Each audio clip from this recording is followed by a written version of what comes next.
Hello, I'm Tonya Rich, and we are from Recover at the Minneapolis VA, and I'm excited to be here with you today on behalf of our team.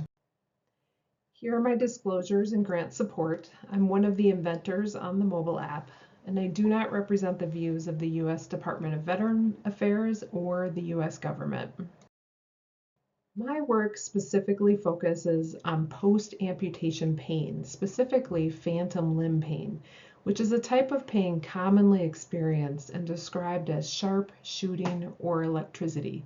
I'm developing hospital and home-based treatments to move people towards their goals and participation in life.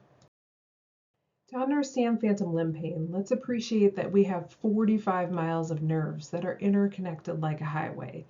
This means that we have maps in our brain which represent our body, telling us where our body is in space and where our body is being touched.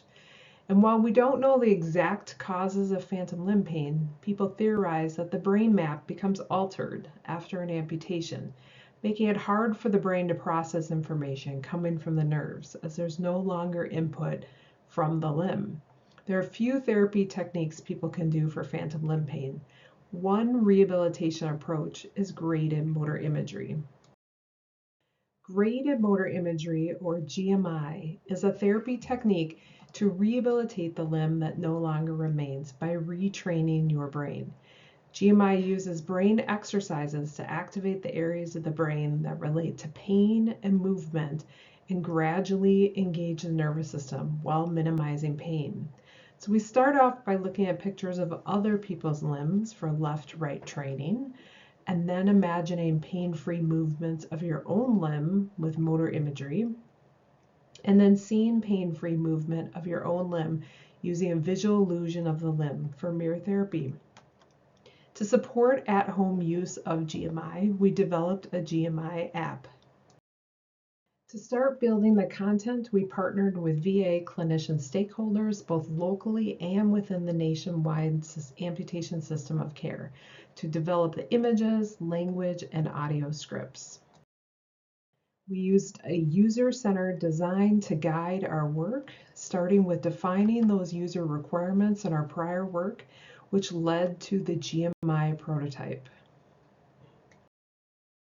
So for this study design, we first completed development work, and then we had 3 sessions of prototype testing in 12 veterans with unilateral below-knee amputation. We conducted the study virtually. The veterans had an average age of 60, were primarily male, and the majority had lived with chronic phantom limb pain for 5 years or longer. So we'll show you the progress to date. We used the rapid turnaround method to guide our analysis of the interviews, and this led us to identifying user interface needs for the left-right training, adding customization for the motor imagery, enhancing the mirror therapy experience, and adding instructions and education to help support buy-in and understanding. We implemented these changes in the prototypes and then retested. In our final prototype, we addressed the user interface feedback for sensitivity and swiping.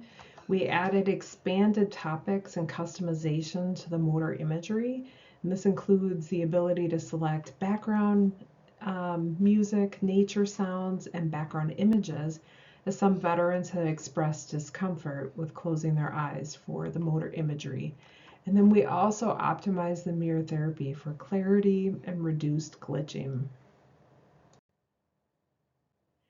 Here's a video of the lifelike experience of the mirror therapy using augmented reality. We added written and audio instructions with an award from the University of Minnesota's Tech Commercialization Program by having those instructions professionally recorded. This approach helps to support health literacy of our users. We also received the feedback that we had taught people how to use the app, but not necessarily why. So we built in educational videos to help support buy-in and share information.